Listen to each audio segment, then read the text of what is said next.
I'm so glad you found your way here. Your body is healing itself right now, repairing damage while you simply exist. Tonight, you'll discover the hidden connection between worried thoughts and restless nights. And by the end, you'll understand why your anxious mind and peaceful sleep can finally coexist. Welcome to Sleepy Science Facts. Now, settle in. You're in your safe space while your brain quietly repairs itself, clearing toxins, preparing for tomorrow. Perhaps you've spent many nights like this, thoughts racing, heart beating faster than it should, wondering why sleep feels so far away. Allow yourself this moment of peace. We'll journey through 100 psychology facts about anxiety and sleep. From the first worried thought that keeps you awake, to how your body responds in darkness, to the bridge between understanding and rest.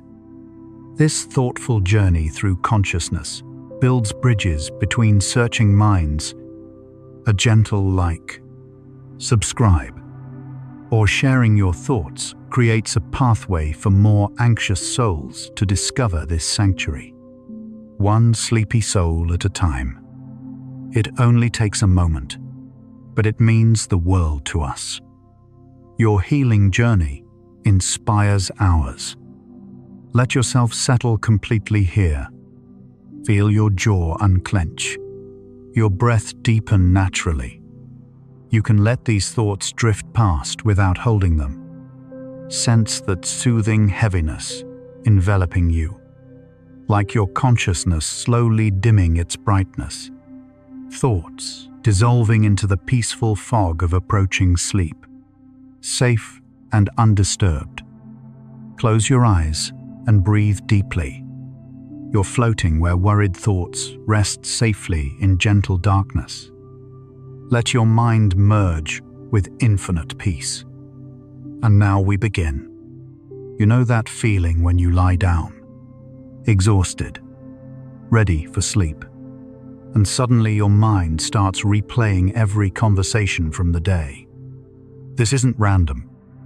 Your brain is running an ancient protective program called the anxiety response, and it doesn't care that you're trying to rest.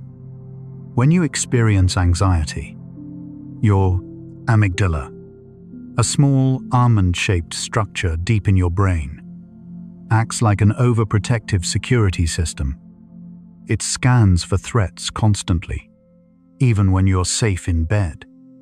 Recent neuroscience research from 2024 shows that in people with anxiety, the amygdala remains unusually active during the transition to sleep, continuing to signal danger when there is none. This hypervigilance kept our ancestors alive when predators lurked in darkness. But now, it just keeps you awake, reviewing emails, replaying awkward moments, planning for problems that may never come. Anxiety feels different for everyone, but there's a common thread. Some people describe it as a tightness in their chest, like someone is sitting on their ribcage. Others feel it in their stomach, a churning sensation that won't settle. Many notice their heart racing for no clear reason, or their hands trembling slightly when holding a cup. What's fascinating is that these physical sensations aren't separate from mental worry. They're the same process. Your brain and body communicate constantly through the vagus nerve, a major highway of information running from your brainstem to your gut. When your mind perceives threat, your body prepares to respond, releasing stress hormones even at midnight when the only threat is tomorrow's meeting. Understanding this connection is the first step toward finding peace between your thoughts and your rest. The word anxiety comes from the Latin anxietas, meaning troubled in mind or worried. But anxiety itself is far older than language. Every mammal experiences something similar, a state of heightened alertness when facing uncertainty. Your dog paces before a thunderstorm. Deer freeze, listening for predators. Humans lie awake at 3 a.m. thinking about finances. According to the National Institute of Mental Health's 2024 data, approximately 31% of adults in the United States will experience an anxiety disorder at some point in their lives. That's nearly 1 in 3 people. You are not alone in this experience, even when it feels isolating at night. Millions of others are lying awake right now, hearts racing, minds spinning, wondering why their body won't let them rest. There's something quietly comforting in knowing that here's what happens in your body when anxiety appears. Your hypothalamus, a tiny region at the base of your brain, activates your sympathetic nervous system. This triggers the release of adrenaline and cortisol from your adrenal glands, sitting atop your kidneys. Within seconds, your heart rate increases, pumping more blood to your muscles. Your breathing becomes faster and shallower, preparing for action. Your pupils dilate slightly, improving vision in case you need to spot danger. Blood flow redirects away from your digestive system toward your limbs. This is why anxiety often causes stomach discomfort. All of this happens automatically, without your conscious control. It's your body's way of saying, we might need to run or fight, so let's get ready. But when there's nothing to run from, all that energy has nowhere to go. Sleep requires a different state. To fall asleep, your body needs to activate the parasympathetic nervous system, sometimes called the rest and digest system. Your heart rate must slow down, not speed up. Your breathing needs to become deep and regular, not rapid and shallow. Your muscles should relax, releasing the tension anxiety creates. This is the fundamental challenge. Anxiety and sleep engage different biological systems. One prepares your body for action. The other prepares it for stillness. Recent studies from the Sleep Research Society in 2024 found that people with anxiety disorders take an average of 30 to 45 minutes longer to fall asleep compared to people without anxiety. It's not a personal failing. Your nervous system is simply operating in the mode designed for vigilance when you need it to shift toward rest. There's a particular time when anxiety seems to get worse, usually between 2 and 4 a.m. If you've ever woken up in the middle of the night with your heart pounding and your mind racing through worst-case scenarios, you're experiencing what sleep researchers call nocturnal anxiety or sleep maintenance insomnia. This happens partly because of your cortisol cycle. Cortisol, your primary stress hormone, naturally begins rising in the early morning hours to help you wake up. In people with anxiety, this rise can start earlier and more dramatically, pulling you out of sleep and into alertness when your body should still be resting. Additionally, during these quiet hours, there are fewer distractions to pull your attention away from worrying thoughts. The darkness and silence that should feel peaceful can instead feel threatening, leaving you alone with your fears. Your sleep happens in cycles, each lasting approximately 90 minutes. Within each cycle, you move through different stages: light sleep, deep sleep, and REM, rapid eye movement, sleep where most dreaming occurs. Anxiety disrupts this natural rhythm, particularly affecting your ability to reach and maintain deep sleep. Deep sleep is when your body does most of its physical restoration, repairing tissues, strengthening your immune system, and clearing metabolic waste from your brain. Studies using electroencephalography, EEG, in 2024 show that people with anxiety spend significantly less time in deep sleep stages, even when their total sleep time seems adequate. This is why you can sleep for 8 hours and still wake up feeling exhausted. The quality of your sleep matters as much as the quantity, and anxiety degrades that quality silently throughout the night. There's a recurring pattern at work here. Anxiety makes it harder to sleep, and poor sleep makes anxiety worse. Research from UC Berkeley's Sleep Neuroscience Lab has shown that even one night of poor sleep significantly increases amygdala reactivity the next day, making you more emotionally responsive to stress and more prone to anxious thoughts. Meanwhile, lack of sleep weakens your prefrontal cortex, the part of your brain responsible for rational thinking and emotional regulation. This means you have less ability to calm yourself down when worry appears. Each sleepless night can make the next one more difficult, creating a pattern that feels impossible to escape. But understanding this relationship is the first step toward changing it. Many people with anxiety develop something called sleep anxiety, becoming anxious about the possibility of not sleeping.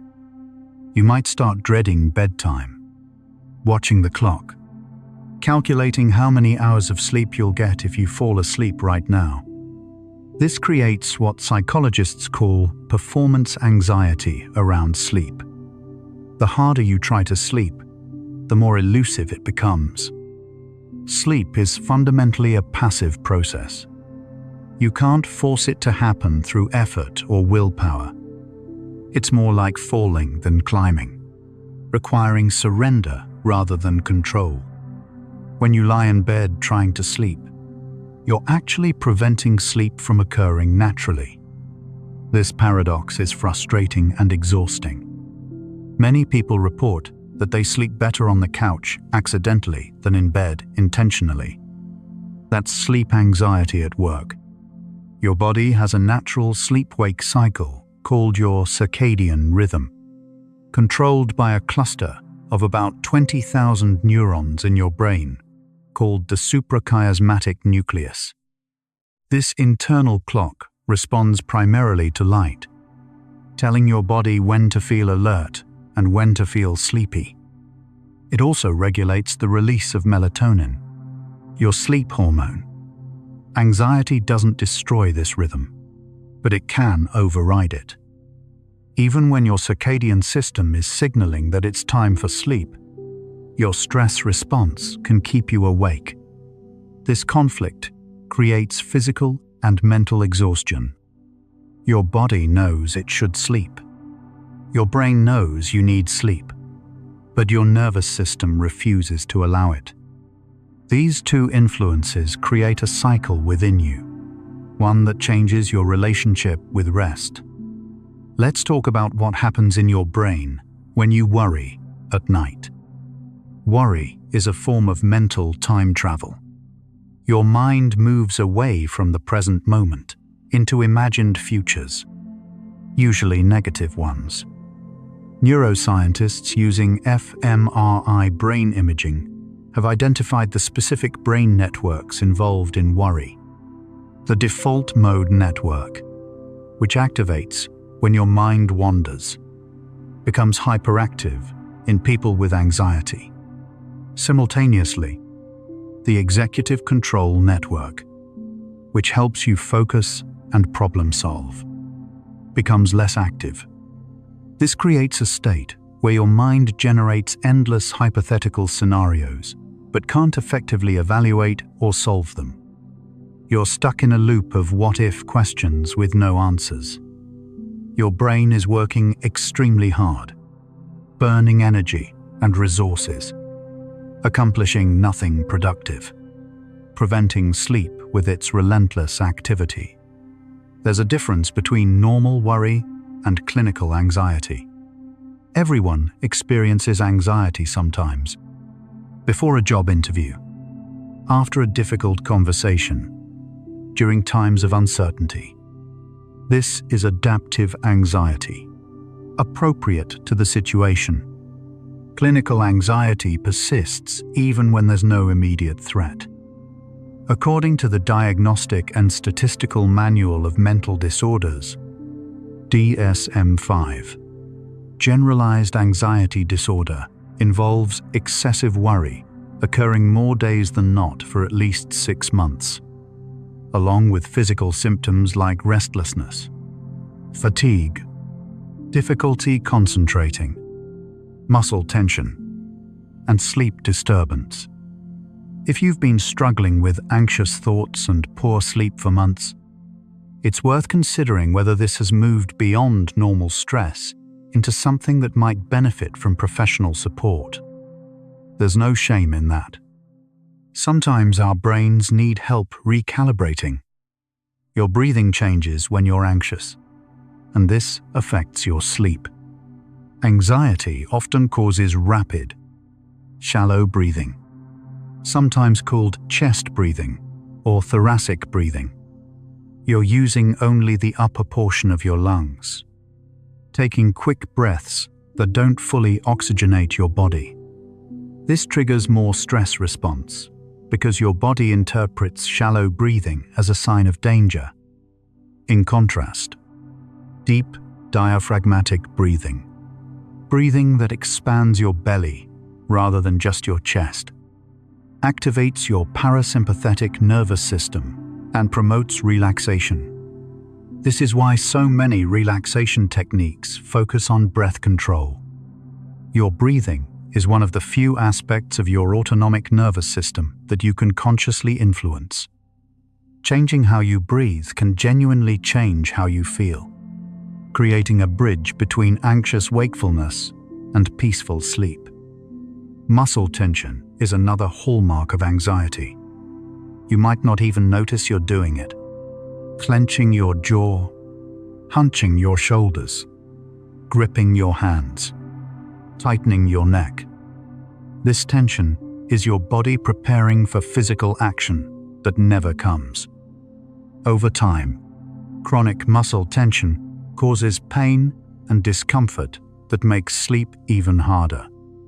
Progressive muscle relaxation, a technique developed in the 1920s and still used today, involves systematically tensing and then releasing different muscle groups to help you recognize and release this hidden tension.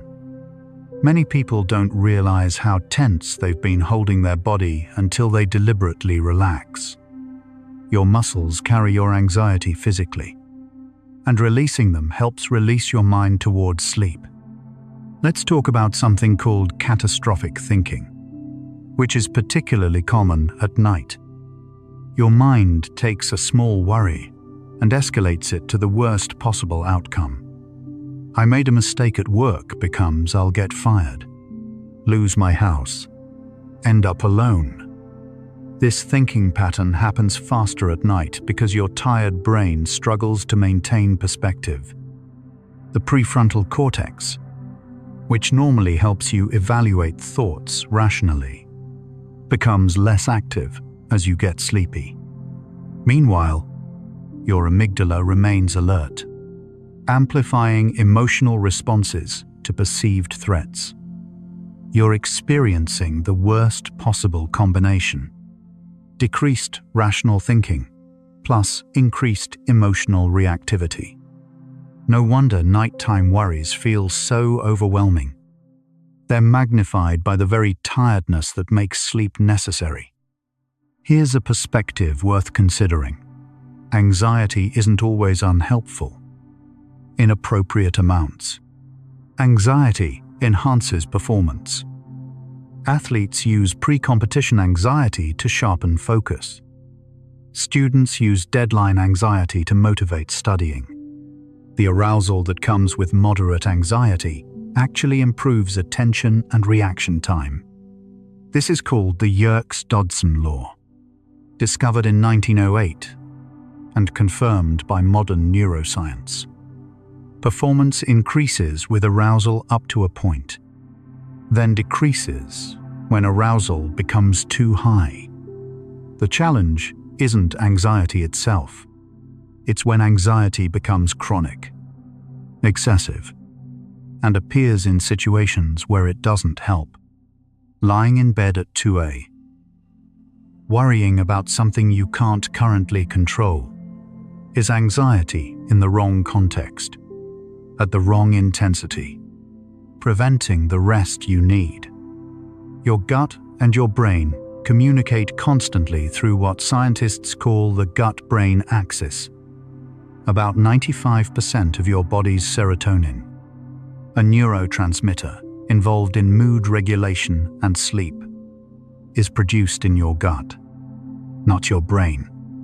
This is why anxiety often manifests as digestive issues, nausea, stomach aches, loss of appetite, or digestive changes.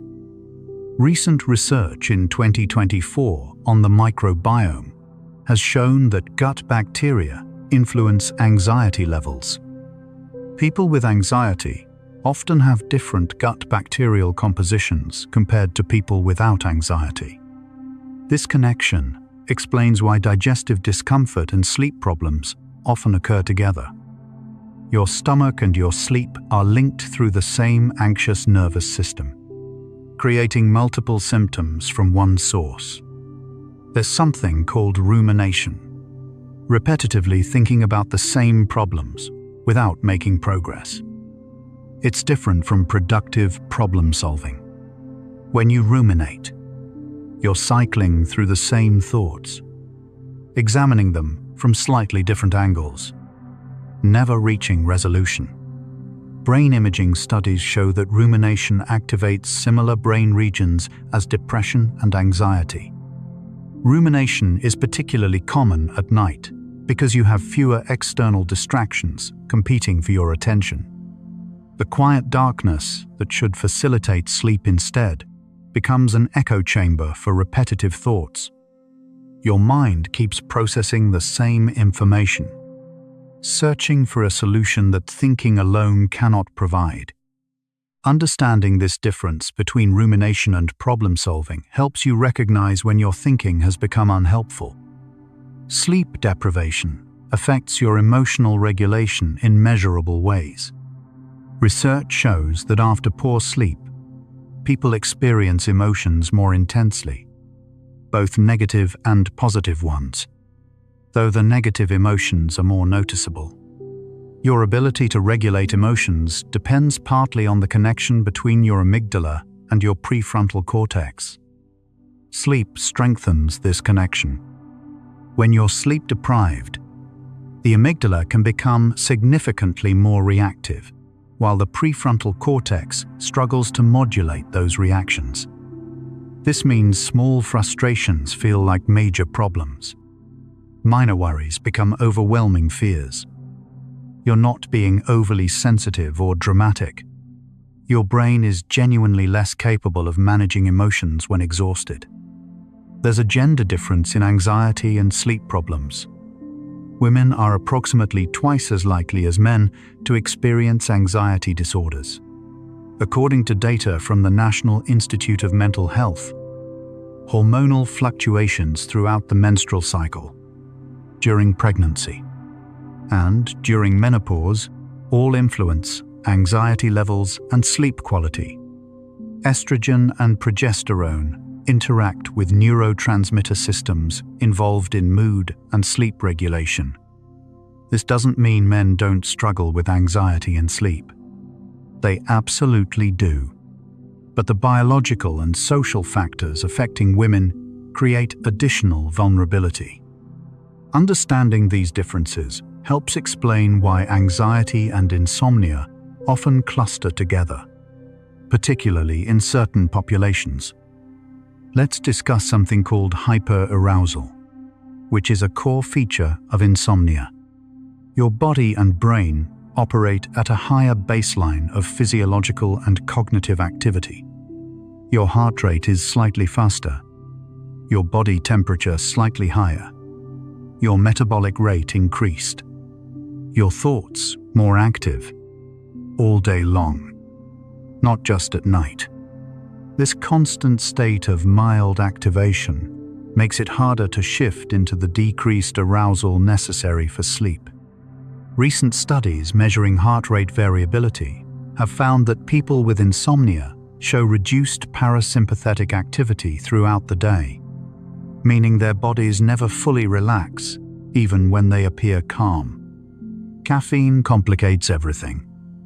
Caffeine blocks adenosine receptors in your brain. Adenosine is a chemical that builds up during waking hours and creates sleep pressure, that drowsy feeling that makes you want to rest.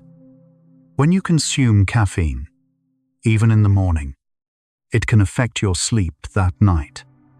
Caffeine's half-life is approximately 5 to 6 hours, meaning half of it is still in your system that long after consumption. For anxious people, who may already have heightened sensitivity to stimulants, caffeine can increase anxiety while simultaneously making sleep harder. It's a double problem hidden in your coffee cup. Your bedroom environment matters more than you might realize. Light exposure, temperature, noise, and even the color of your walls influence sleep quality. Blue light from screens, particularly wavelengths around 480 nanometers, suppresses melatonin production more than other types of light, making it harder to feel sleepy. Research shows that the optimal room temperature for sleep is between 60 and 67 degrees Fahrenheit, 15.5 to 19.5 degrees Celsius. Cooler temperatures support the natural drop in core body temperature that occurs during sleep. For anxious people who already struggle with physiological arousal, an environment that doesn't support sleep compounds the difficulty. Small environmental changes can create disproportionately large improvements. There's something called revenge bedtime procrastination, deliberately staying up late to reclaim personal time that felt stolen by work or responsibilities during the day. This is particularly common among people who feel they lack control in their daily lives. You sacrifice sleep to gain a sense of autonomy, even though it harms you. For anxious people, this procrastination can worsen both sleep and anxiety. You stay up late, feel more anxious from sleep deprivation, then feel guilty about staying up, creating another layer of worry. The momentary feeling of control comes at a significant cost to well-being. These observations reveal that anxiety fundamentally changes your relationship with rest. It's not just psychological, it's neurological, hormonal, physiological, deeply biological. Your entire system shifts into a state incompatible with sleep. The amygdala stays alert, scanning for danger even when there is none. Stress hormones remain elevated, keeping your body ready for action that never comes. Your thoughts race through endless scenarios, preventing the mental quiet sleep requires. Understanding this helps explain why simply trying to relax doesn't work. You're fighting against powerful biological systems designed for survival. But these same systems can be gently guided toward balance. That possibility is what the rest of our journey explores. Let's pause here and notice your body. As you breathe out slowly, appreciate each tiny cell inside you. Trillions of organisms working in silence. Heart beating, lungs breathing, brain thinking, all without your command. Even when your mind feels anxious, your body continues its work. breathing, circulating blood, digesting, healing small wounds you don't even notice. Notice the gentle sensations on your skin, in your muscles, along your spine. You are a complete ecosystem, diverse, self-balancing, continuing despite worry.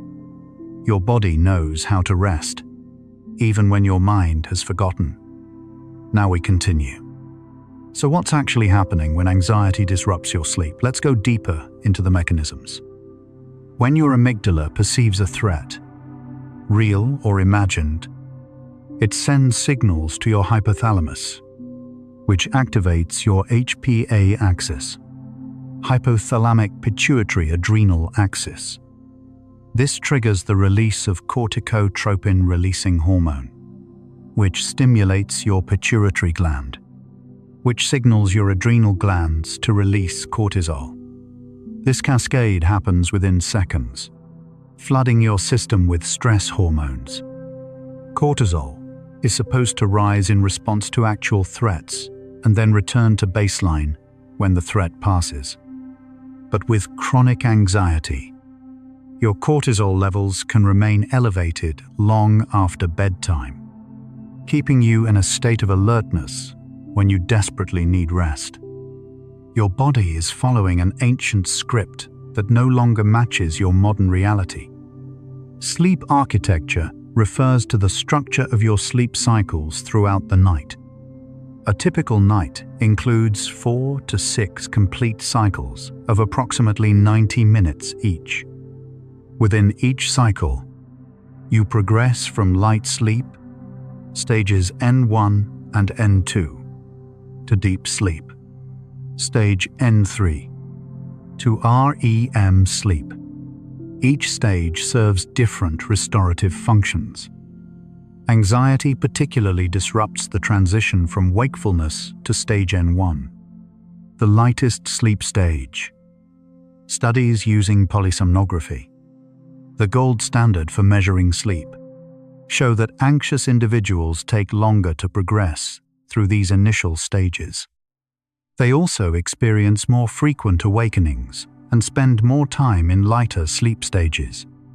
Even when sleep finally comes, it remains fragile, easily disrupted, less restorative than the deep, consolidated sleep your body needs. REM sleep, where most vivid dreaming occurs, plays a crucial role in emotional regulation and memory consolidation. During REM, your brain processes emotional experiences from the day, integrating them into long-term memory in a less emotionally charged way. This is why people sometimes say, "sleep on it" when facing difficult decisions. REM sleep genuinely helps you process emotions more calmly.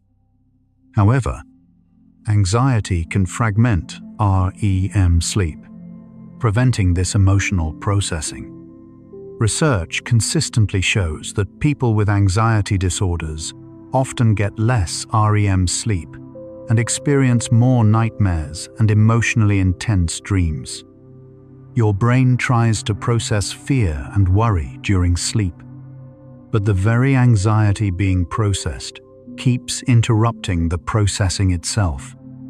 It's a deeply frustrating biological paradox. Let's talk about the relationship between sleep and memory. Sleep-deprived people struggle to form new memories and recall existing ones.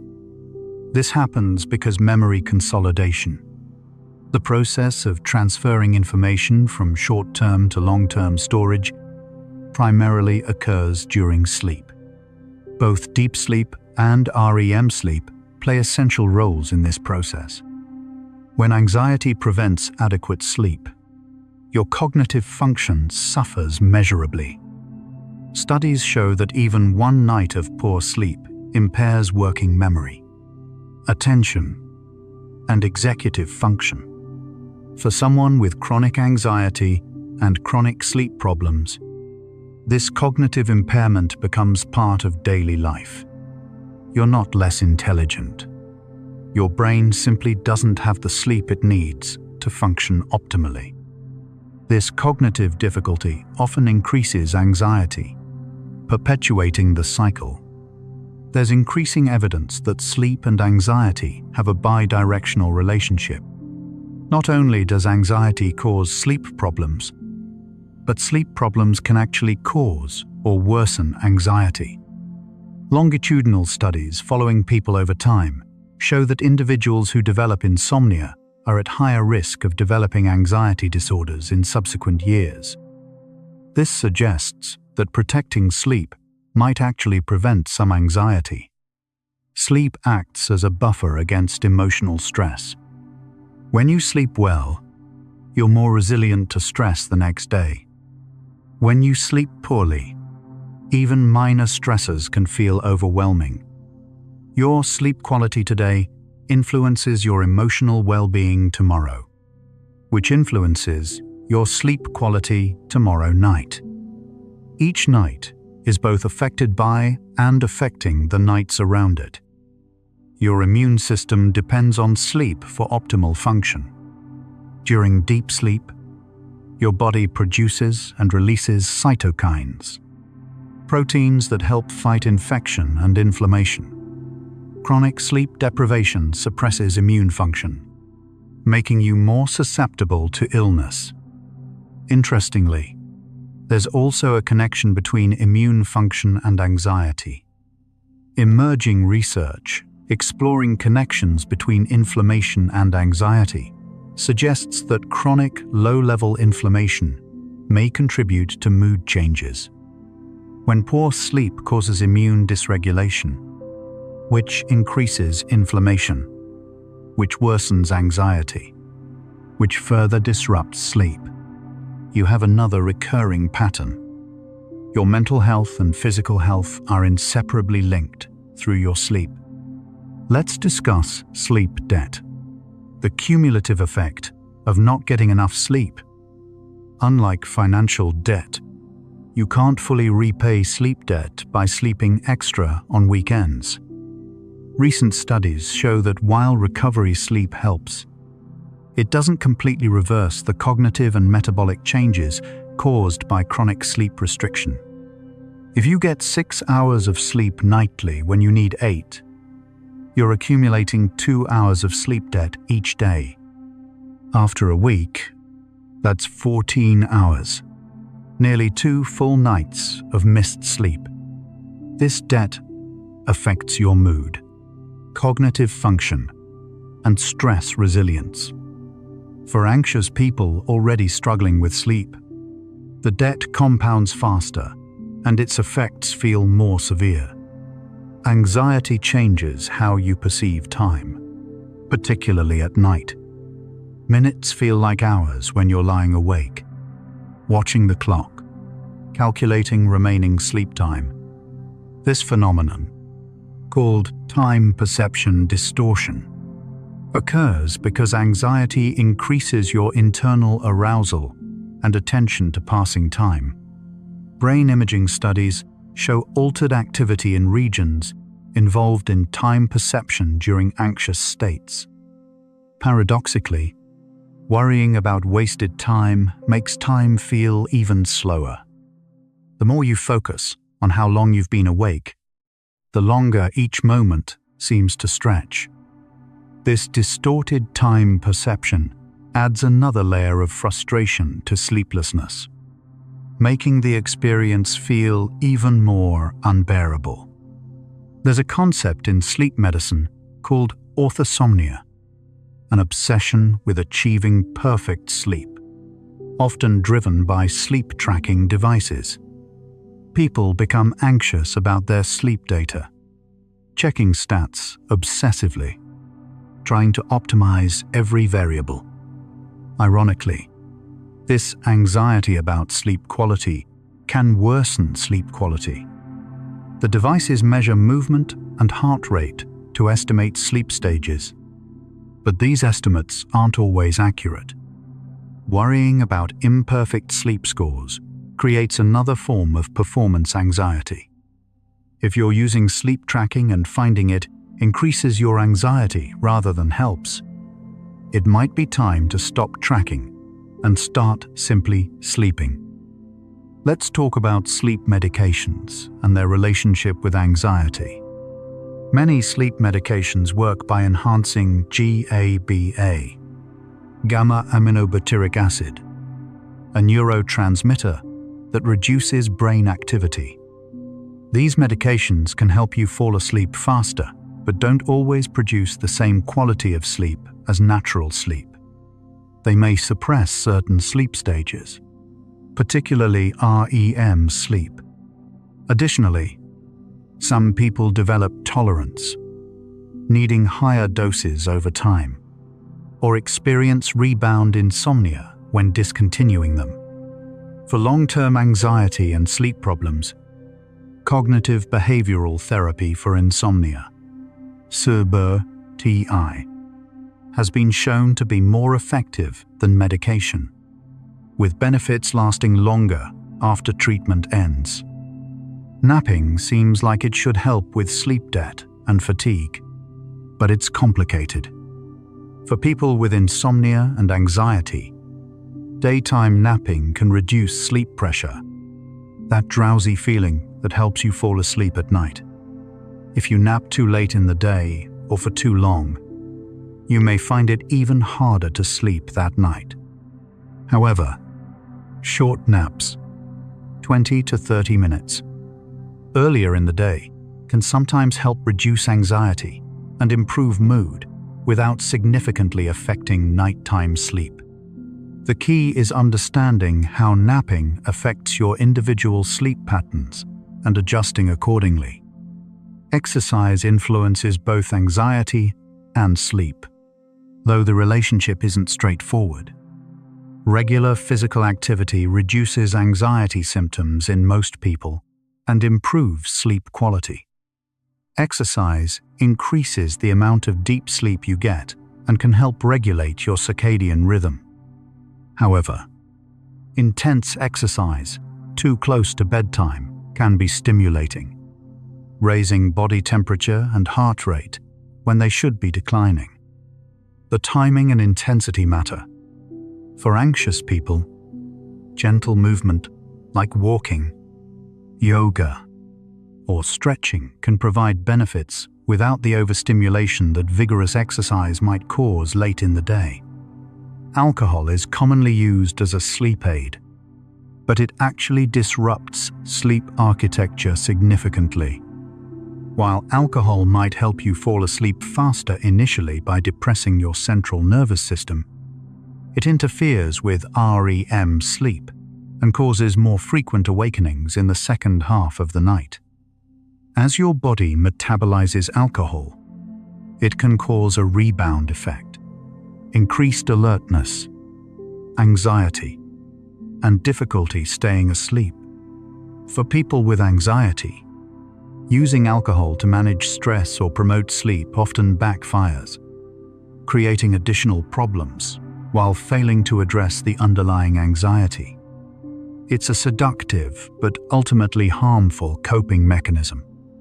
Social connections affect both sleep and anxiety. Loneliness and social isolation are associated with higher rates of anxiety disorders and poorer sleep quality. Humans are fundamentally social creatures, and lack of meaningful connection registers as a chronic stressor in your brain. Conversely, supportive relationships can buffer against anxiety and promote better sleep. Even perceived social support, simply knowing people care about you, has measurable effects on stress physiology. If you're struggling with anxiety and sleep, strengthening social connections might help more than you expect. You're not meant to face darkness alone, literally or figuratively. Here's what we've discovered so far. Anxiety disrupts sleep through multiple interconnected pathways. It keeps your stress response system activated when it should be quiet. It fragments your sleep architecture, preventing the deep, restorative stages you need. It affects your immune system, your cognitive function, your emotional regulation.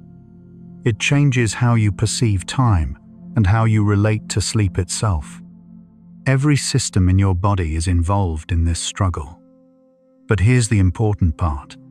Understanding these mechanisms reveals pathways for healing. Each connection that makes things worse can also make things better. You're still here with me. Thoughts still flickering like candlelight. Just notice. Don't judge. Just notice where your mind is. We're exploring consciousness itself, the very thing doing the exploring right now. Strange, beautiful, and perfectly calm. Let's drift onward together. So that explains why this struggle feels so fundamental. Anxiety and sleep engage different survival systems. Anxiety activates your threat detection, preparing for action. Sleep requires safety, perception, allowing vulnerability. For most of human history, these systems balanced appropriately. If you sensed danger, staying awake increased survival chances. Your ancestors who startled awake at strange sounds, who remained vigilant when something felt wrong. They survived to pass on genes. You inherited that protective tendency. The challenge now is that modern anxieties, work stress, relationship concerns, financial worries, don't require nighttime vigilance. But your ancient brain hasn't learned to distinguish between an approaching predator and tomorrow's presentation. Your body responds to both with the same protective wakefulness. There's a concept called environmental mismatch that helps explain why anxiety disorders are so common now. Your brain evolved for an environment very different from modern life. Natural light-dark cycles, physical activity throughout the day, predictable social groups, immediate consequences for actions, limited information input. Now you're exposed to artificial light at all hours. Sedentary work, constant connectivity, overwhelming amounts of information, uncertainty about the future, and threats like job loss or social rejection that your fight or flight response can't directly address. Your ancient alarm system keeps triggering in response to modern stressors it wasn't designed to handle. The mismatch between your biology and your environment creates persistent, low-level stress that accumulates over time, disrupting both mental health and sleep. Let's discuss something called safety behaviors. Things you do to reduce anxiety in the short term that actually maintain it in the long term. For sleep, safety behaviors might include checking the time repeatedly, researching sleep tips obsessively, only sleeping with lights on, or needing specific conditions to be perfect before attempting sleep. These behaviors provide temporary reassurance but prevent you from learning that you can sleep without them. They also increase your mental association between sleep and effort, when sleep should be effortless. In CBTI, one goal is gradually reducing safety behaviors, allowing you to discover that sleep can happen naturally without all the rituals and precautions you've built around it. This requires tolerance of initial discomfort for longer-term benefit. The relationship between worry and problem-solving is important to understand. Worry feels productive, like you're working on problems, but it rarely leads to solutions. Real problem-solving involves defining the problem clearly, generating possible solutions, evaluating those solutions, and implementing the best option. Worry involves repetitively thinking about potential negative outcomes without moving toward resolution. At night, when you can't actually implement solutions, worry becomes particularly pointless. You can't call your boss at 3 a.m. to clarify something. You can't fix tomorrow's presentation while lying in bed. Yet your mind keeps trying, generating anxiety without progress. Recognizing this distinction helps you postpone worry to times when problem solving is actually possible, freeing your nights for rest. There's a technique called worry time, or scheduled worry, that research has shown can help. You deliberately set aside 15 to 30 minutes during the day, always at the same time, to focus on your worries. When worries arise at other times, especially at night, you acknowledge them and postpone them to your designated worry time. This might sound strange, but studies show it works for many people. It gives your worries a specific container, reducing their power to intrude throughout the day and night. During worry time, you can write concerns down, think about solutions, or simply acknowledge your fears. Then, when the time is up, you consciously shift attention elsewhere. Sleep restriction therapy sounds counterintuitive, but is one of the most effective components of CBTI for insomnia. You deliberately limit your time in bed to match your actual sleep time, gradually increasing it as your sleep efficiency improves. For example, if you're currently in bed 8 hours but only sleeping 5, you'd initially limit bedtime to 5 to 6 hours. This increases sleep pressure, makes falling asleep easier, and strengthens your association between bed and sleep rather than bed and wakefulness. It's temporarily difficult. You may feel more tired initially, but research consistently shows significant improvement in sleep quality and reduction in sleep anxiety within weeks for most people who try it. Your thoughts about sleep can be as problematic as the sleep difficulty itself. Catastrophic thoughts, like "I'll never sleep again," "I can't function without 8 hours," or "this is ruining my life," increase anxiety and arousal, making sleep even harder. Cognitive restructuring, part of CBTI, involves identifying and challenging these thoughts. While poor sleep is unpleasant, most people function adequately on less sleep than they think they need. Your body has remarkable compensatory abilities. One night of poor sleep won't destroy tomorrow. Catastrophizing amplifies distress without improving outcomes. Learning to think about sleep difficulties more realistically reduces anxiety and, paradoxically, often improves sleep. The stimulus control component of insomnia treatment addresses the association between bed and wakefulness. Rules include: only go to bed when sleepy, not just tired. Get out of bed if you can't sleep after 20 minutes. Use the bed only for sleep and intimacy. Maintain consistent wake times, regardless of sleep quality. These rules help rebuild the association between your bed and sleeping. If you spend hours lying awake in bed every night, your brain learns bed equals wakefulness.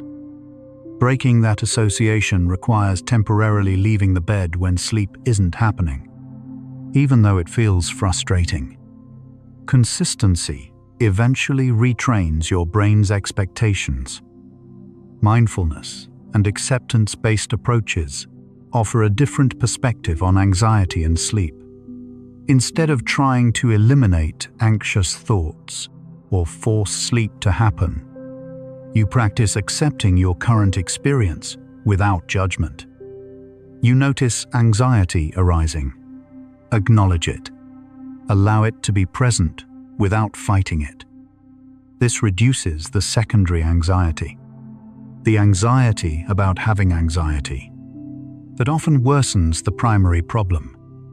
Research on acceptance and commitment therapy, ACT, shows that accepting sleep difficulties, paradoxically, often improves sleep more than fighting against them. The effort to control uncontrollable processes increases arousal.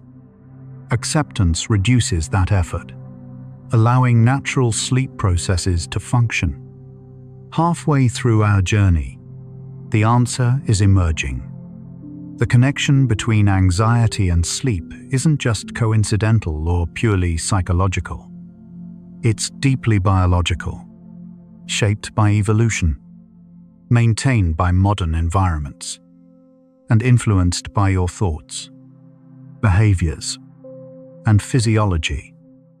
Understanding this connection is powerful because it reveals that you're not broken. You're experiencing a natural, though uncomfortable, response to the mismatch between your biology and your circumstances. This understanding opens possibilities. If the connection between anxiety and sleep has multiple components, then there are multiple pathways for intervention, multiple ways to gently guide your system back toward balance. Let each breath guide you to realize time is yours, a separate stream that only you are living, while worries pull you toward imagined futures and regrets anchor you to unchangeable pasts. This moment, right now, is actually happening. Feel your breath moving in, moving out. That's happening now. The sensation of your body resting. That's happening now. Worries about tomorrow aren't happening now. Regrets about yesterday aren't happening now. This present second you're breathing, listening, is unique. You can't control what happened. You can't control what will happen. But this moment, this breath, this gentle settling, this belongs to you. Cherish the present moment, knowing that right now, in this exact second, you are safe, you are breathing, you are here, and we continue drifting. But your body is smarter than you think. Even when anxiety feels overwhelming and sleep seems impossible, your body continues working toward balance. There's a concept in physiology called homeostasis, your body's tendency to maintain stable internal conditions despite external changes. When you don't sleep enough, sleep pressure builds. Adenosine accumulates in your brain, creating drowsiness that eventually becomes difficult to resist. Your circadian rhythm continues its cycle, signaling when sleep should occur. Even the most severe insomnia doesn't last forever without sleep.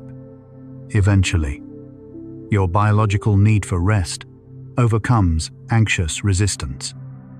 Your body hasn't given up on sleep, even when your conscious mind has lost faith in it. The drive for sleep is fundamental, persistent, patient. There's a neurological phenomenon called neuroplasticity, your brain's ability to change and reorganize itself throughout life. The patterns of anxiety and insomnia you experience now aren't permanent. Every time you respond differently to anxiety, practice relaxation, implement better sleep habits, your brain begins forming new neural pathways. Studies using brain imaging show measurable changes in brain structure and function after CBTI treatment. The amygdala becomes less reactive. The prefrontal cortex regains better control over emotional responses. Connections between brain regions involved in arousal and those involved in sleep regulation change. Your brain can learn new patterns. The anxious, sleepless pattern you're stuck in now can gradually shift toward calmer, more restful patterns. Sleep happens in your brain, but your whole body participates. Your core body temperature drops slightly as you transition towards sleep, reaching its lowest point in the early morning hours. This temperature decline is part of what signals your body that sleep time is approaching. Taking a warm bath 1 to 2 hours before bed can facilitate this process. When you get out of the bath, your body temperature drops more rapidly, mimicking the natural sleep onset temperature decline. For anxious people whose arousal keeps body temperature elevated, this simple intervention can help. Your body knows how to prepare for sleep. Sometimes it just needs gentle assistance. Let's talk about something called sleep consolidation. This means sleeping in one continuous period rather than fragmenting sleep across the day. Your body is designed for consolidated nocturnal sleep, and getting all your sleep at night, rather than supplementing with naps, strengthens your circadian rhythm. It also increases sleep pressure at night, making it easier to fall asleep and stay asleep. When you struggle with insomnia, the temptation to nap makes sense. You're exhausted. But avoiding daytime sleep can actually improve nighttime sleep quality. Your body learns when sleep should happen, consolidating it into one restorative block of rest. Gratitude practices have been studied in relation to both anxiety and sleep. Deliberately focusing on positive aspects of life, things you're grateful for, can reduce anxiety symptoms and improve sleep quality. One study found that writing down 3 things you're grateful for each night before bed improved both subjective sleep quality and reduced pre-sleep anxiety. This works partly by shifting attention away from worries and toward positive aspects of life. It doesn't deny difficulties or pretend problems don't exist. It simply balances your attention, reminding you that, alongside challenges, there are also sources of goodness, connection, beauty, comfort. Your relationship with yourself influences your sleep and anxiety. Self-compassion. Treating yourself with the same kindness you'd offer a good friend has been shown to reduce anxiety and improve well-being. When you can't sleep and you criticize yourself, "What's wrong with me? Why can't I do this basic thing?" You add self-directed hostility to existing distress. When you respond with compassion, "This is really difficult. I'm struggling, and that's okay." Many people struggle with this. You reduce secondary suffering. The primary difficulty, anxiety, insomnia, remains, but you're no longer attacking yourself for experiencing it. That shift matters more than it might seem.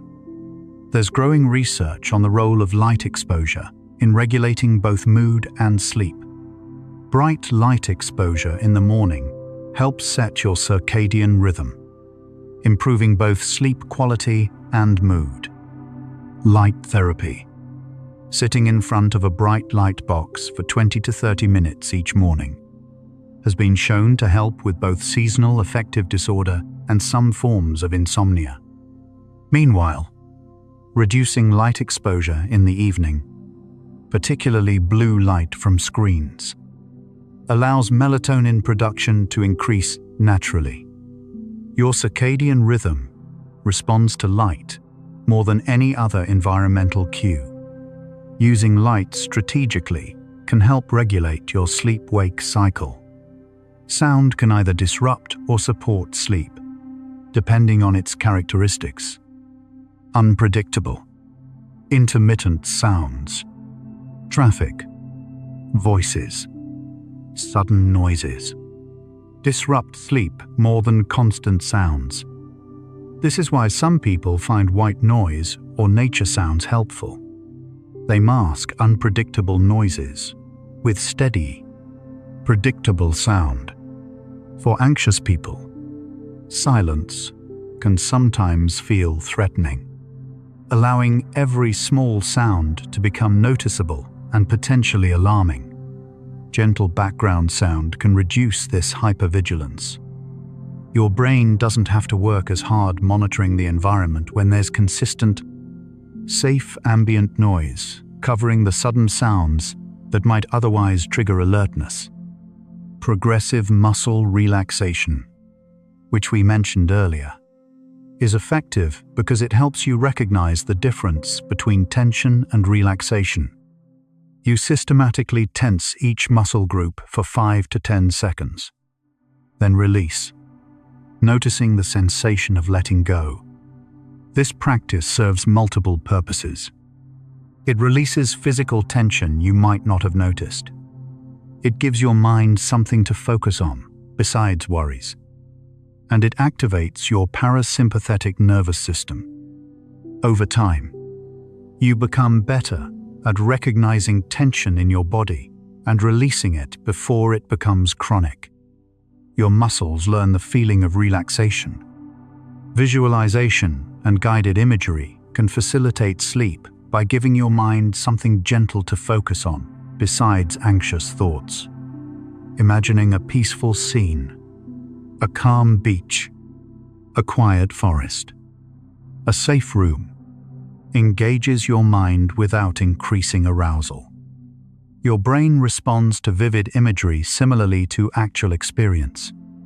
When you imagine somewhere peaceful, your body begins responding as if you're actually there. Heart rate slows, breathing deepens, muscles relax. This isn't magical thinking. It's using your imagination to activate the physiological states associated with safety and calm, making sleep more accessible. There's a technique called autogenic training, developed in the 1930s, that uses self-statements to induce physical relaxation.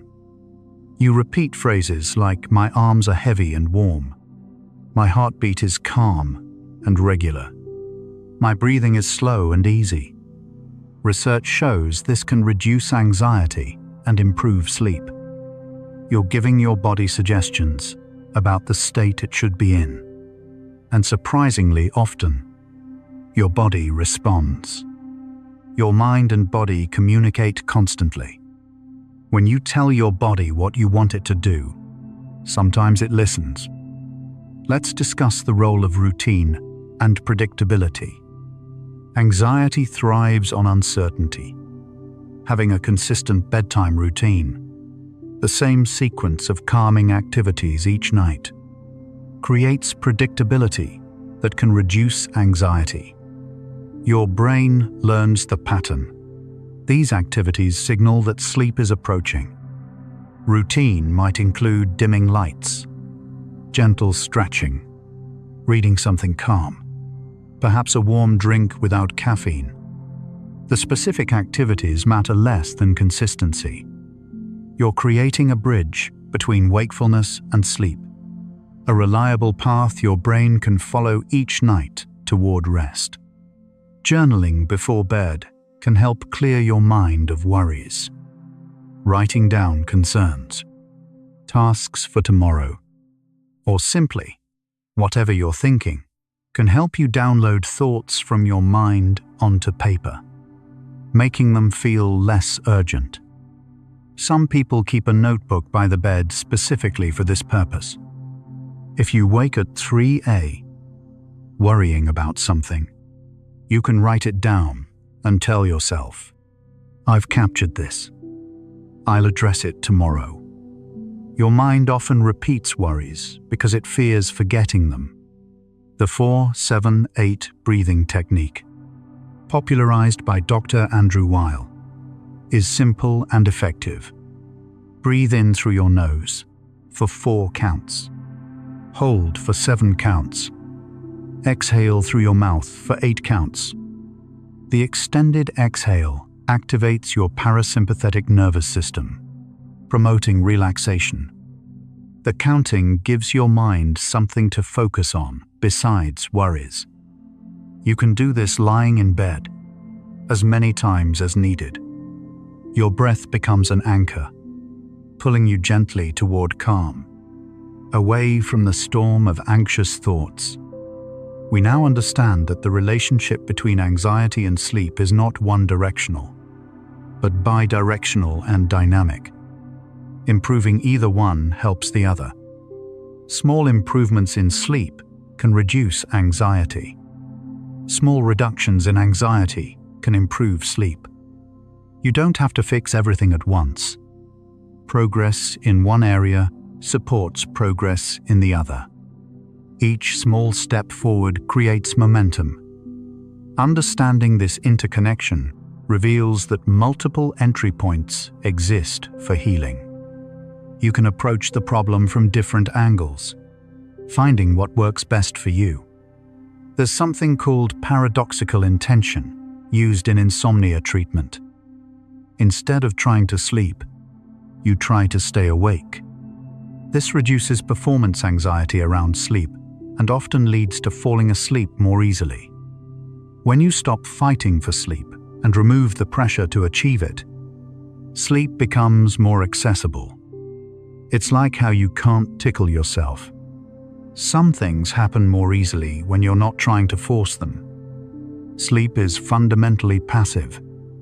Actively trying prevents the very thing you're seeking. The concept of enough matters.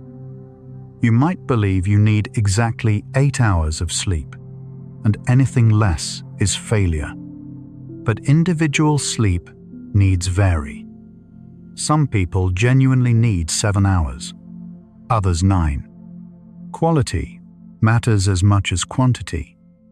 Instead of fixating on a specific number, focus on how you feel. Are you functioning adequately during the day? Can you concentrate reasonably well? If yes, you might be getting enough sleep, even if it's not the ideal amount. Herbal remedies like chamomile, lavender, and valerian root have been used for centuries to promote relaxation and sleep. Modern research shows mixed results. Some studies find modest benefits. Others find no significant effect beyond placebo. But even placebo effects are real effects.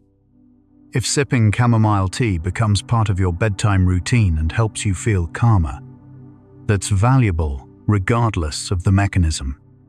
Sometimes the ritual matters as much as the substance. Medication can be helpful for short-term management of severe anxiety or insomnia, but it's rarely a complete solution on its own. Benzodiazepines work quickly, but carry risks of dependence. SSRIs and other antidepressants can help anxiety but take weeks to show effects. Sleep medications can help you fall asleep, but don't address underlying causes. The most effective long-term approach usually combines medication, when needed, with therapy, lifestyle changes, and skill development for managing anxiety. Your expectations influence your experience.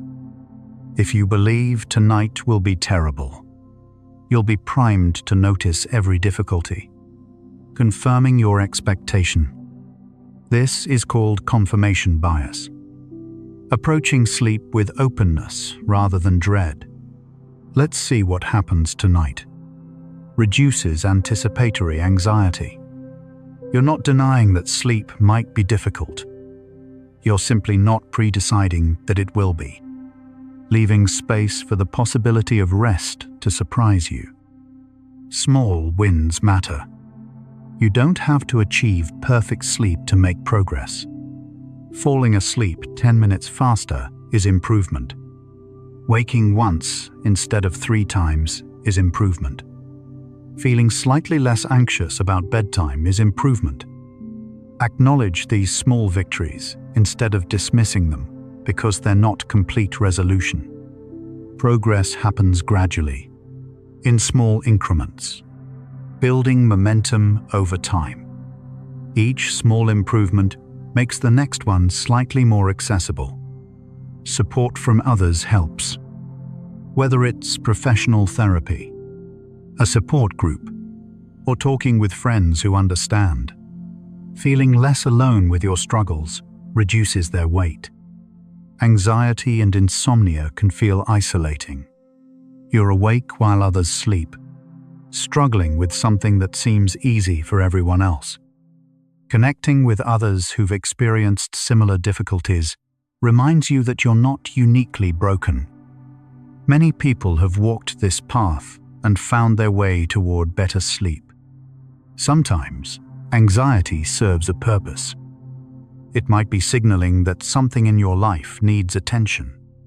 A relationship, a job situation, unresolved trauma, unmet needs. While addressing the anxiety and sleep symptoms is important, it's also worth examining what the anxiety might be trying to communicate. Not all anxiety is irrational. Sometimes it's a reasonable response to difficult circumstances. Addressing root causes when possible supports symptom management. Resilience isn't about never struggling. It's about continuing despite difficulty, adapting when needed, asking for help, trying different approaches. You're showing resilience right now by seeking understanding, listening to these facts, engaging with your difficulties rather than surrendering to them. Every night you keep trying.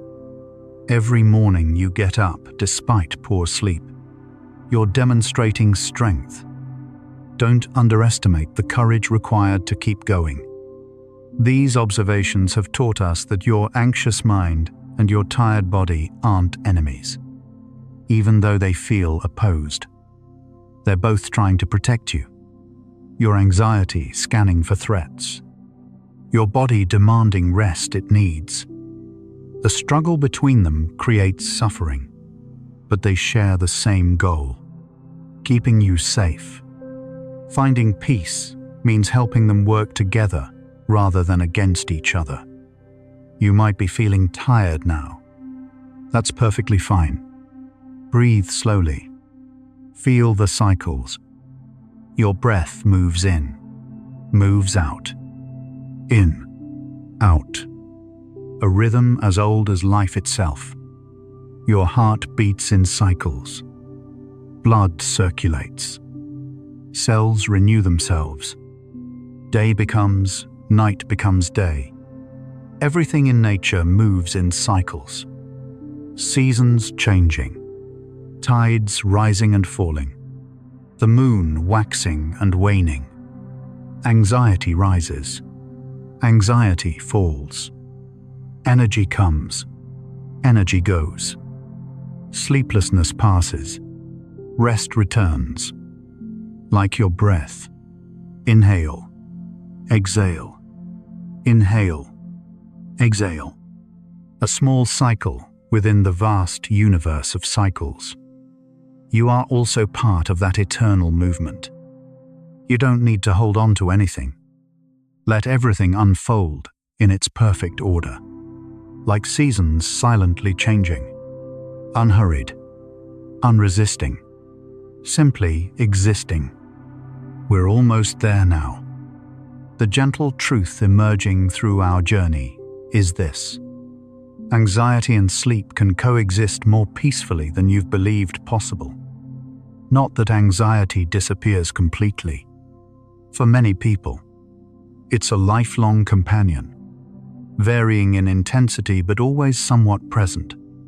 The goal isn't elimination, but accommodation. Learning to sleep despite some anxiety, to rest even when your mind won't fully quiet, to find peace within imperfection. This shift from fighting anxiety toward accepting its presence paradoxically often reduces its power. What you resist persists. What you accept can settle. Your body heals during sleep in ways you never consciously notice. Skin cells repair minor damage. Muscles rebuild from daily wear. Your immune system strengthens its defenses. Metabolic waste clears from your brain through the glymphatic system. Most active during sleep. Memories consolidate. Emotions process. Learning integrates. All of this happens automatically, without your effort or awareness. Even imperfect sleep provides some of these benefits. Your body is remarkably efficient at using whatever rest it receives, making the most of each moment of sleep. There's wisdom in accepting your current limitations. If you can't sleep 8 hours right now, perhaps you can sleep 6. If you can't fall asleep quickly, perhaps you can reduce the time from 2 hours to 45 minutes. If you can't eliminate anxiety, perhaps you can reduce its intensity or change your relationship with it. Meeting yourself where you are, acknowledging current reality without judgment, creates foundation for change. Acceptance isn't resignation. It's clear-sighted recognition of what is, which enables movement toward what could be. The stories you tell yourself about sleep shape your experience. "I'm a terrible sleeper" becomes a self-fulfilling prophecy. "I can't function without perfect sleep" creates unnecessary anxiety. "This will never get better" removes hope, which removes motivation to keep trying. Revising these narratives, "I'm learning to sleep better. I can function reasonably well on less than ideal sleep. Change is possible," opens new possibilities. Your internal narrative isn't just description. It's creation, shaping what you believe is possible. Sometimes the kindest thing you can do is lower your expectations. Not permanently, not in all areas of life, but specifically around sleep when you're struggling. Perfect sleep isn't required for a meaningful life. Many people live full, productive, joyful lives while managing anxiety and occasional sleep difficulties. You're allowed to be imperfect. You're allowed to struggle. You're allowed to have hard nights without it meaning you've failed or something is fundamentally wrong with you. Humor helps. There's something absurd about lying in bed, desperate for sleep, knowing that desperation prevents sleep. If you can find some gentle amusement in this paradox, it reduces the suffering slightly. Not mocking yourself, that's different, but recognizing the strange comedy of your mind worrying about not worrying, trying to force relaxation, fighting for surrender. Sometimes a soft laugh at the absurdity releases tension that serious effort can't touch. Your relationship with morning matters too. Waking after poor sleep, you might immediately review how badly you slept, predicting a terrible day ahead.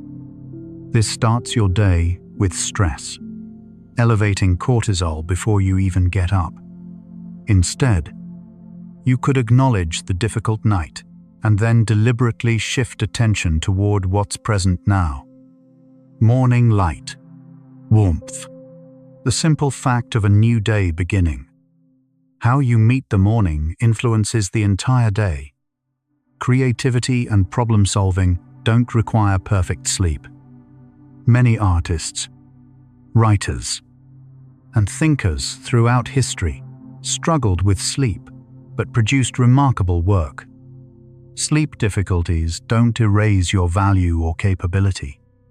They make things harder, certainly, but they don't make you incapable. You might accomplish less than you would with perfect sleep, but you can still accomplish meaningful things. Your worth isn't determined by your sleep quality. There's a difference between pain and suffering. Pain is the physical or emotional discomfort you experience. Suffering is your resistance to that pain, your wish for things to be different than they are. Anxiety is painful. Insomnia is painful. The suffering comes from desperately wanting them gone, from fighting against their presence. Reducing resistance doesn't eliminate pain, but can significantly reduce suffering. This distinction offers a pathway through difficult experiences. The body keeps score. As trauma researcher Bessel van der Kolk wrote, "Your nervous system remembers past stresses, even when your conscious mind has moved on." Healing anxiety and sleep problems sometimes requires addressing not just current circumstances, but how your body learned to be anxious in the first place. This might involve therapy, somatic practices, or simply patient recognition that your body is doing its best with the information it has.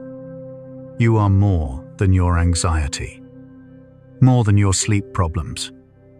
These are experiences you're having, not definitions of your identity. You contain multitudes, strengths, interests, relationships, capabilities, moments of peace alongside moments of struggle. When anxiety and insomnia feel all-consuming, it helps to remember the other parts of yourself that continue existing, waiting patiently to be noticed again when you have space to see them. Tomorrow will come whether you sleep well or poorly. The sun will rise. The day will unfold. You will navigate it, as you've navigated difficult days before. This isn't minimizing the importance of sleep. It matters. But it's also reminding you that one night, or even many nights, of poor sleep doesn't destroy your capacity to experience goodness, connection, meaning, or momentary peace. The answer to what happens when anxiety disrupts your sleep is both simple and complex. Biologically, your stress system overrides your sleep system. Psychologically, worry prevents mental quiet. Behaviorally, anxiety changes how you approach bedtime. But experientially, subjectively, personally, anxiety challenges your hope. It makes you doubt rest is possible. And yet, countless people have found their way back to sleep. So can you. This isn't about positive thinking or pretending difficulties don't exist. It's about honest acknowledgement of what is, combined with gentle possibility of what could be. Your struggles are real. The difficulty is valid. And within that reality, small changes remain possible. Tiny shifts in understanding, approach, or perspective accumulate over time. Change isn't always dramatic. Sometimes it's quiet, gradual, almost imperceptible.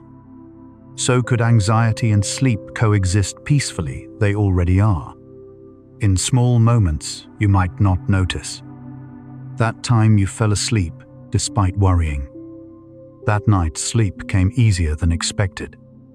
Those minutes of calm that appeared unexpectedly. Peace doesn't mean perfect. It means finding rest within imperfection, calm within difficulty. It's already happening more than you realize. The real change anxiety creates isn't just in your sleep. It's in how you see yourself. Anxiety whispers that you're broken, that something is wrong with you, that you should be able to handle this better. But struggling doesn't mean failing. Experiencing difficulty doesn't indicate deficiency. Your anxiety is trying to protect you, even when its methods cause problems. Your insomnia is your body's response to stress, not a personal flaw. You're not broken. You're a sensitive, complex human being navigating challenging circumstances with whatever tools you currently have. Think about all the people throughout history who've lain awake worrying. Ancient humans watching fires, wondering about tomorrow's hunt. Medieval farmers anxious about harvests. Your grandmother, perhaps, worrying about things you'll never know. You're part of a long lineage of humans who've struggled with anxious thoughts in darkness. This doesn't make it easier, but it connects you to something larger than individual suffering. The worried minds across centuries, all seeking the same thing: safety, rest, peace, relief. What your anxiety wants is for you to be safe. What your insomnia reveals is that you don't feel safe enough to rest. Whether the threats your nervous system perceives are real or imagined, external or internal, the response is the same. Maintain vigilance. Stay alert. Don't let your guard down. Healing involves slowly, patiently teaching your nervous system that it's safe to rest. Not once, but over and over, through experiences of resting and waking safely afterward. Some nights will still be hard. Recovery isn't linear. Progress includes setbacks. You might implement everything suggested, understand everything explained, and still have nights where sleep won't come and anxiety won't quiet.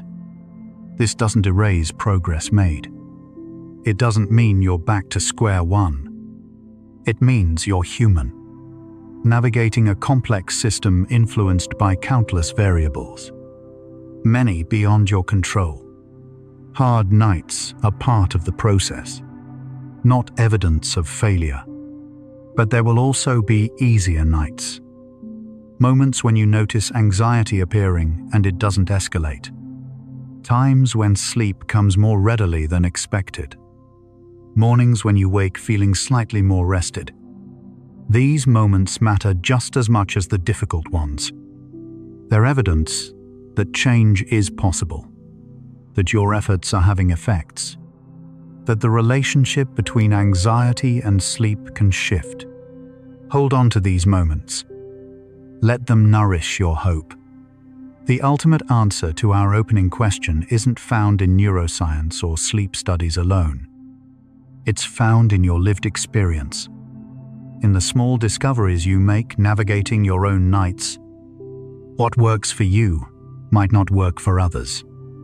Your path toward better sleep will be uniquely yours, influenced by your history, your biology, your circumstances, your resources.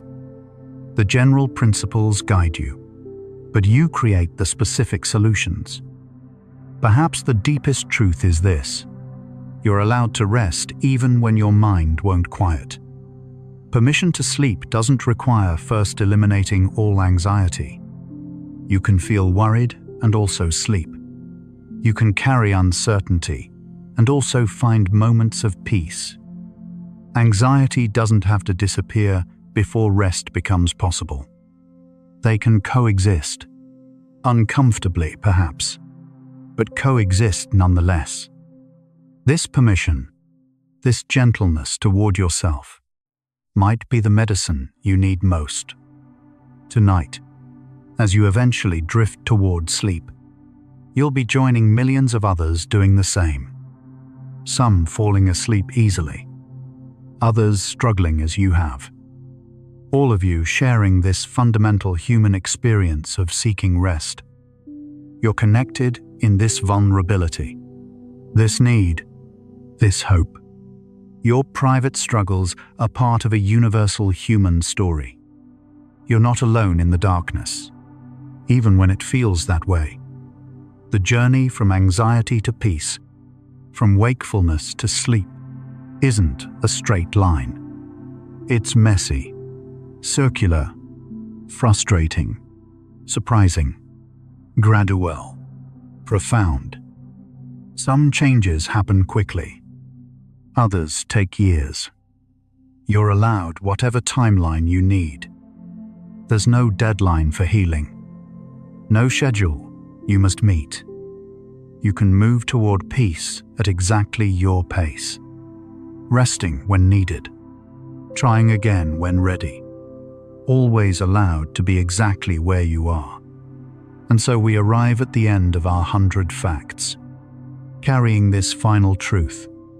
What happens when anxiety disrupts your sleep is painful, complex, deeply biological, and ultimately navigable. You can find your way toward rest. Maybe not perfect sleep, maybe not every night, but genuine rest nonetheless. Your anxious mind and your tired body can find peace together. It starts by believing that possibility exists. And so, our quiet journey through anxiety and sleep comes to a gentle close. We've traveled from those first worried thoughts that keep you awake at 3 a.m. to understanding why your body responds as it does. Discovering along the way that struggling with sleep doesn't mean you're broken. It means you're human. From the amygdala's ancient alarm to the gentle possibility of rest, we've glimpsed how anxiety and sleep are both protective responses trying to keep you safe. They need not be enemies. They can learn, slowly, to exist more peacefully together. This journey reminds us that healing isn't always dramatic. Much of recovery happens in quiet moments. A slightly easier breath, a thought noticed without being believed, permission granted to rest imperfectly. By pausing to understand rather than just fight your anxiety, you've already begun the gentle work of change. In these final minutes, take the deepest breath you can, as deep as possible. Think about consciousness itself. Yours, mine, everyone listening tonight. All awareness everywhere. Perhaps all connected in ways we don't yet understand. Every anxious mind seeking rest. Every tired body hoping for peace.